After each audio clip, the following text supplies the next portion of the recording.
Untuk siapa yang masih sibuk beraya, ketupat, rendang, kuah kacang kan, most of us dah tahu apa yang terjadi pagi tadi. Tapi tak apa, I wrap up, I buat conclusion untuk sesiapa yang tertinggal kapal. Kebakaran bermula pukul 8.10 pagi tadi, iaitu kebakaran akibat kebocoran pipeline yang membawa gas kepunyaan Petronas Gas Berhad yang berlaku di Putra Heights Puchong. Yang terbakar tu adalah panjang dia 500 meter. Bomba sampai 8.22 pagi. Semua bomba daripada 7 atau 8 pusat bomba telah dikerah ke site yang terbakar. Pukul 8.50, 3 injap utama ditutup, iaitu yang di Dengkil, Batu Tiga, Shah Alam dan juga di Meru Kelang.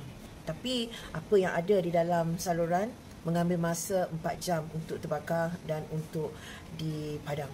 Makanya kebakaran akan berterusan for at least 4 hours. Pukul 10.57, Kuil Maha Kaliaman Temple dan Surau Nurul Iman menjadi tempat pengumpulan mangsa.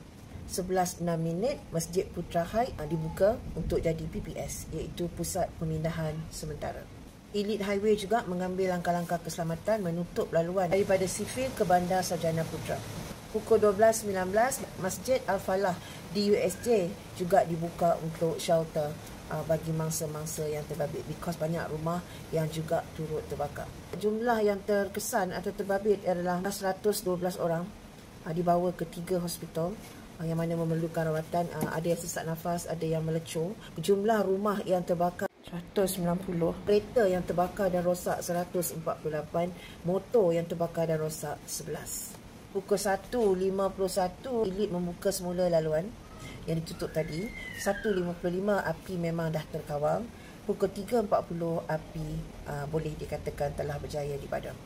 Tidak ada Petronas yang terbakar, cumanya 3 Petronas yang berdekatan dan area ditutup untuk keselamatan, iaitu PS Putra Heights, PS Kilometer 2 LDP dan juga PS Putra Bestari. Kesian ya kawan-kawan kita yang kehilangan rumah terus di hari raya kedua ini. So kalau boleh kita tak maulah jadikan ini isu politik, tak mau ada komen kata inilah kerajaan Madani, itu ini. Kita tunggu saja siasatan. Ada juga yang mengatakan ada berlaku korek-mengorek by kontraktor, tetapi tidak dapat disahkan melainkan unit ataupun pasukan siasatan mengeluarkan statement. Memang kita tunggu what happen. Kasihan kita yang mana boleh membantu, kita membantu, dan kita doakan semoga mangsa yang terkesan memudahkan urusan harian mereka.